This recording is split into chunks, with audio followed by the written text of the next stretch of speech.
నమస్తే అందరికీ, నేను భార్గవ్. ప్రస్తుతం నేను షేక్పేట్ ఫ్లైఓవర్ పక్కన ఉన్నటువంటి పిఎం ఏక్తా మాల్ ప్రాజెక్ట్ ఇక్కడ రాబోతుంది. సో కేంద్ర ప్రభుత్వం, రాష్ట్ర ప్రభుత్వం రెండు ప్రభుత్వాల మధ్య జరుగుతున్నటువంటి రెండు ప్రభుత్వాల మధ్య భాగస్వామ్యంతో ఈ ప్రాజెక్ట్ నిర్మించబోతున్నారు.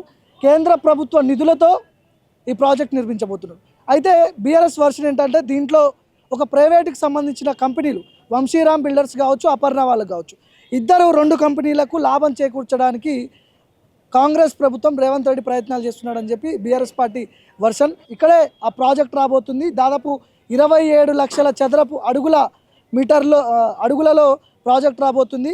కానీ కేవలం 9 లక్షలకు సంబంధించిన చదరపు అడుగులలో మాత్రమే ప్రభుత్వానికి ల్యాండ్ ఇవ్వడం జరిగింది. మిగతా ప్రైవేట్ కంపెనీ ఏదైతే ఉందో 18 లక్షల చదరపు అడుగుల విస్తీర్ణం గలటువంటి ఆ ల్యాండ్ని ప్రభుత్వానికి కాకుండా private builders, Aparna, Vamsiram builders, so ఈ రెండు కంపెనీలకు లాభం చేకూర్చడానికి ప్రయత్నాలు చేస్తున్నారని చెప్పి బీఆర్ఎస్ మాట్లాడుతుంది. సో ఎగ్జాంపుల్ మీకు అర్థమయ్యే లైన్లో ఒకటే విషయంలో చెప్తా. ఒక అత్యంత ఖరీదైన భూమి ఉందనుకుందాం. సో ఇది అత్యంత విలువైన భూమి, ఎందుకంటే ఇది రాయదుర్గ్ మార్గంలో ఉంటుంది. గచ్చిబౌలి, షేక్పేట్ ఈ పరిధిలో ఒక గజం భూమి కూడా బంగారంతో సమానం. అయితే ఒక ఖరీదైన భూమి ఉందనుకుందాం. అక్కడ ఒక బిల్డర్కి మనం అప్పచెప్పిన ప్రాజెక్ట్, ఆ బిల్డర్కి సంబంధించిన ఏదైతే ఉందో ఆ బిల్డర్కి ఎక్కువ మొత్తంలో లాభాలు చేకూర్చేది కాదు. ఎగ్జాంపుల్, నేను యజమాని అయితే, భూమి నాదైతే నాకు కొంత ఎక్కువ లాభం ఉండాలి, ఎక్కువ భూమి కూడా నాకు వచ్చే అవకాశం ఉంటుంది. కానీ ప్రైవేట్కి సంబంధించిన కంపెనీలకు ఎక్కువ లాభం, ఎక్కువ వాళ్ళకే లాభాలు చేకూర్చడానికి ప్రభుత్వం చేస్తుందని చెప్పి బీఆర్ఎస్ నాయకులు మాట్లాడుతున్నారు. సో మొత్తానికి 27 లక్షలకు సంబంధించిన చదరపు అడుగులలో జరుగుతున్నటువంటి పంచాయతీ ఇది.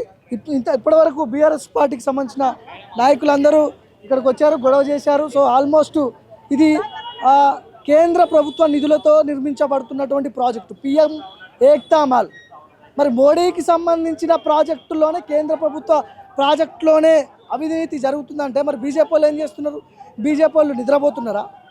ఇంత పెద్ద ఎత్తున కళ్ళు బహిరంగంగా కొన్ని ప్రైవేట్ కంపెనీలకు రేవంత్ రెడ్డి అప్పచెప్తుంటే బీజేపీ నాయకులు ఎందుకు మాట్లాడట్లేదు? మీకు ఏమైనా షేర్లు పోతున్నాయి దీంట్లో?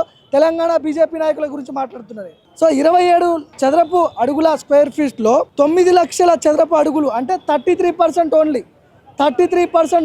ఓన్లీ ప్రభుత్వానికి అది భాగస్వామ్యం. అయితే ప్రైవేట్ కంపెనీకి ఇచ్చిందంతా ఏకంగా 18 లక్షల చదరపు అడుగులు అంటే 66% ప్రైవేట్ కంపెనీ ఓడిపోతుంది. దీంట్లో ఎవరిని బాగు చేయడానికి ఈ ప్రాజెక్టు తీసుకొచ్చారు? మరి ఏకంగా కేంద్ర ప్రభుత్వానికి సంబంధించిన ప్రాజెక్టుల్లోనే ఇంత అవినీతి జరుగుతుంటే రేవంత్ రెడ్డి వాళ్ళకి ప్రైవేట్ కంపెనీలకు అంటబెడుతుంటే, అడ్డ కడుతుంటే తెలంగాణ బీజేపీ నాయకులు ఏం చేస్తున్నారు?